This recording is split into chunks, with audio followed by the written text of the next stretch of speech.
tu papá y tú lo comes.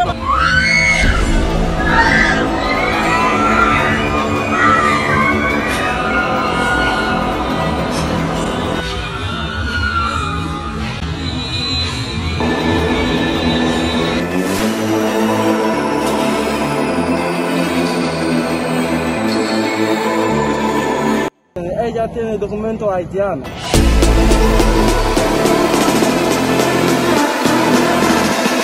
¿Qué se hace?